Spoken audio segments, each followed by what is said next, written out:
9h01. Bom dia para você que está ouvindo o Pingo do Jota. Bom, o Bernardo Oliveira aqui na live questionou sobre a entrevista do secretário Beethoven ontem, falando sobre o concurso.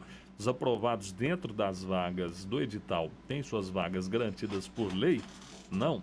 Abraço aqui pra gente, tá pontuando melhor o programa da cidade. Bom, pelo que eu entendi, essas vagas aí não estão bem garantidas não, né, Lídia? Não tá. É até um negócio que a gente precisa, sabe, comentar, Luiz. Veja a situação. Quando foi feito o concurso público, lá em 2016 ou 2017, eu não tenho bem lembrança, estava assim, ó, 8 vagas para engenheiro, tantas vagas para procurador, tantas, né, para contratação. Aí, o tempo foi passando, não se chamou esse pessoal todo, foi chamando na medida da necessidade, segundo o governo passado. Então, chamavam um engenheiro, um procurador, um não sei o quê. E aí foi ficando o resto do pessoal aprovado no concurso, esperando. Perto da época de vencer o prazo, né, de validade do concurso, prorrogou-se em nome da pandemia até julho desse ano. Só que aí veio aquele decreto de calamidade pública. E aí, durante esse período de calamidade pública, não pode fazer contratação, a não ser emergencial, né? Poderia ser para a área de saúde, por exemplo. Mas esses outros cargos que estavam lá no concurso, segundo o secretário de administração explicou aqui ontem na Rádio JM, não poderiam ser preenchidos. E também não há interesse, segundo consta, de chamar todos eles. Por quê? Hoje, a máquina está funcionando bem, segundo o secretário, com o número de funcionários que tem, com o número de servidores que tem.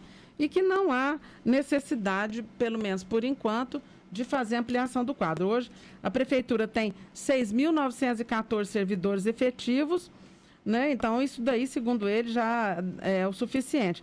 Não há possibilidade, gente. Olha, então, eu acho, sim, que dificilmente eles vão mesmo chamar, porque falou, olha, quando terminar a calamidade pública, o prazo que vai sobrar para nós vai ser muito pequeno para fazer o chamamento, para fazer a convocação.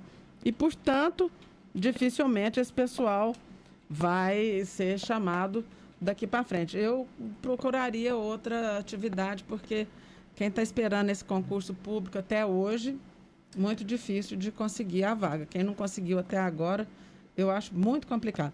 A não ser, assim, trabalhador braçal, que eventualmente possa ser chamado, né? Ele falou de caso de engenheiro, falou de fiscais também, para a Secretaria de Obras e Serviços Urbanos, Agricultura, mas é só. Ele não deu esperança, não, tá?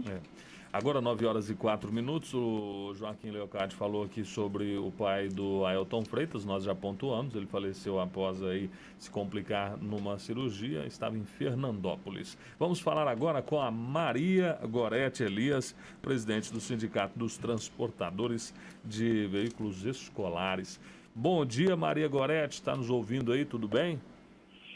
Estou ouvindo sim, bom dia Luiz, bom dia Lídia, bom dia a todos os ouvintes. Bom dia, Gorete, é um prazer ter você aqui conosco novamente. Ô, Gorete, da última vez que nós falamos para cá, a situação dos vanzeiros melhorou aqui em Uberaba ou está do mesmo jeito? Ô Lídia, não melhorou. O que acontece é o seguinte, o transporte escolar de Uberaba, ele é responsável por mais ou menos 70% das crianças das escolas municipais e estaduais. Porém, das escolas particulares, é coisa de 5%, 6%. Então, inviabiliza, porque principalmente que nós não podemos fazer a carga total do veículo, né? No caso, 16 alunos. Se você colocar 16 pessoas dentro de um veículo, nós vamos poder carregar somente 7, porque tem o ajudante e tem o motorista. Então é inviável, eu não acredito que ninguém tenha conseguido regularizar a condição de ganho nessas condições. Gorete, nesse período de pandemia, em que vocês ficaram praticamente o tempo todo parados, né? Muitas pessoas mudaram de atividade ou vocês continuam com os mesmos elementos, né? Com os mesmos sindicalizados aí, tentando esperar que as coisas melhorem?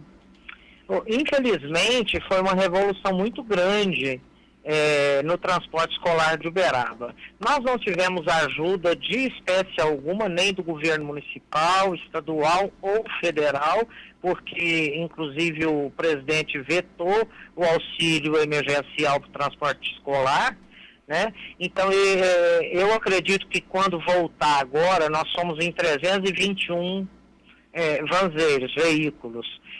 Eu acredito que não volte nem 250. Muitos, esses vanzeiros, eles migraram para outros setores, porque não vão voltar, ou saíram do ramo, venderam veículos? Tiveram vários que tiveram que vender veículos para poder comer. Tem outros trabalhando em outro serviço, esperando, aguardando para ver o que vai acontecer. Agora, quanto mais passa o tempo, mais difícil vai ficando.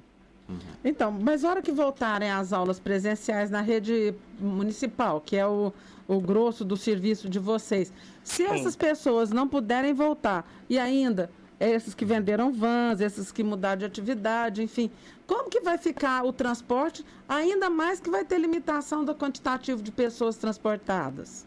Exatamente, é um complicador. Para você ver, ontem eu estava ouvindo você entrevistando a secretária municipal de educação. Nós não fomos procurados hora nenhuma por essa administração nova. Nós sempre tivemos conversa com o poder público, entendimento com o poder público, mas nada nos foi relatado, nós não fomos procurados e citados em nada até agora. Nada. Nós não sabemos de nada. Agora você vê, uma pessoa que tem um veículo de transporte escolar, ela tem gasto, né? Tem IPVA, tem os impostos da prefeitura municipal, por exemplo. Então, tem muita gente que não vai ter condições de arcar com isso. Nós não sabemos o que vai acontecer com a nossa vida, nós não sabemos qual o tempo que nós ainda vamos demorar para assumir a nossa condição de transportador. Tá, a administração não procurou vocês, mas vocês chegaram a procurar a administração em busca de uma composição ou com algum jeito? Sim, mas é muito difícil falar nessa administração. O pessoal da prefeitura que me desculpe, mas eu já procurei várias vezes. A única coisa que eu consegui até agora foi um telefonema do delegado, do secretário adjunto, Marco Antônio. Não consigo falar com ninguém se posiciona. Já tentei falar com a Elisa, já tentei falar com a Indiara, já tentei falar com o secretário de transportes.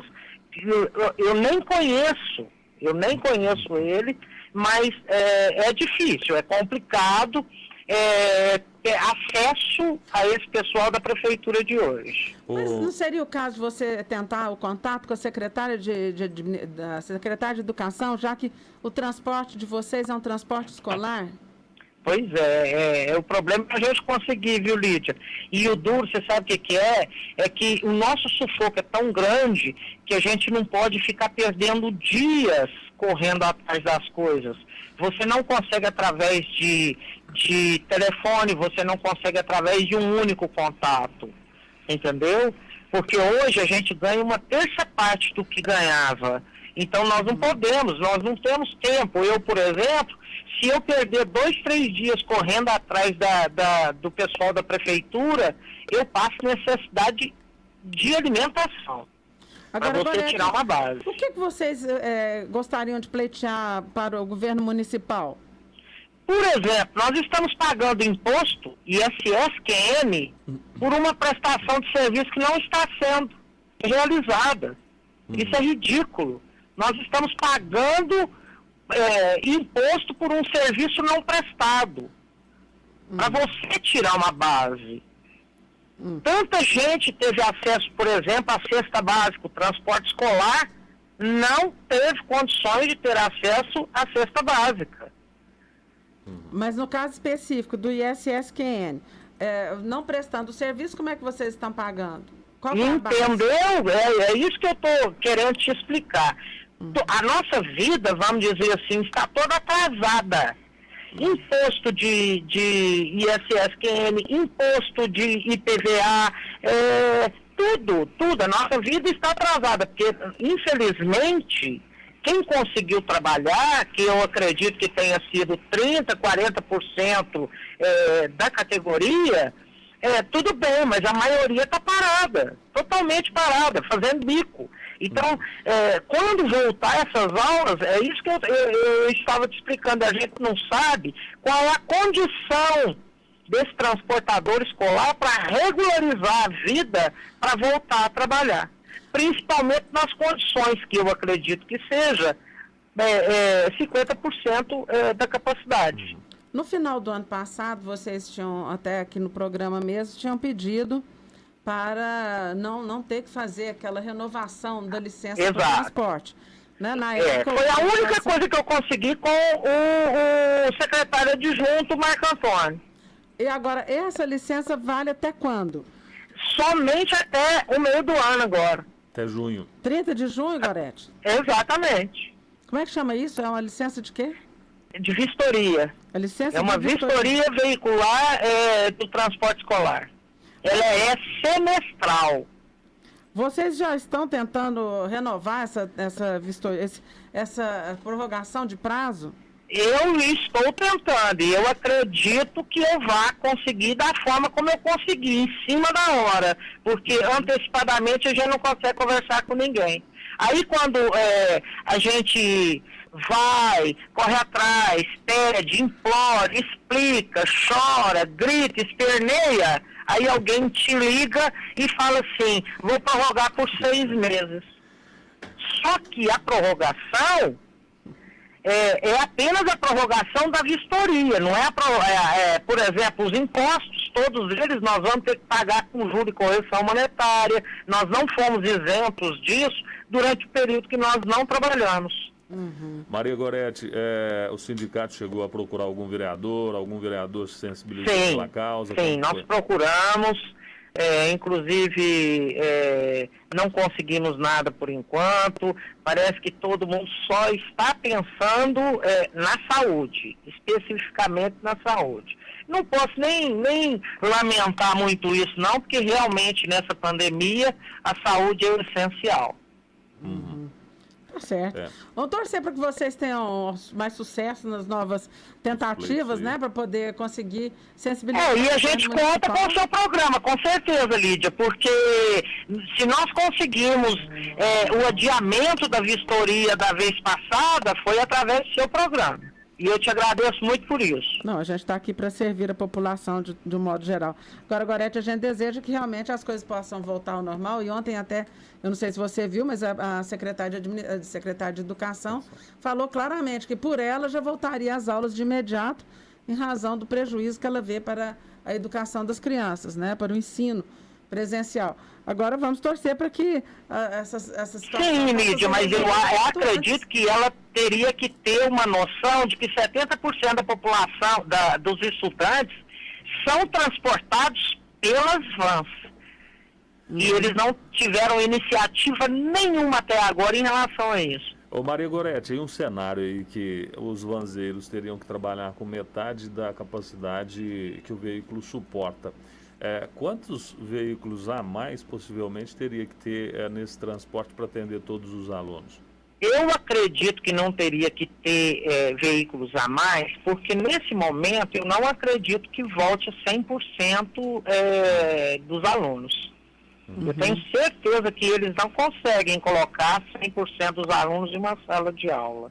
Uhum. Então eu acredito que seja aquele segunda, terça e quarta quinta e sexta e na outra segunda outro, porque não tem como voltar. Isso aí eu tenho certeza absoluta que não vai lotar, as salas de aula não vão ser lotadas pelos alunos.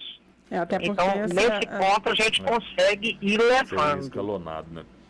A secretária Sidnésia falou, inclusive falou que nesse primeiro momento deve voltar pelo sistema híbrido, uma parte em casa e uma parte presencial na escola. Sim. Então, isso aí realmente deve ser, você tem razão, não há necessidade de aumentar o número de vans, pelo menos nesse primeiro momento.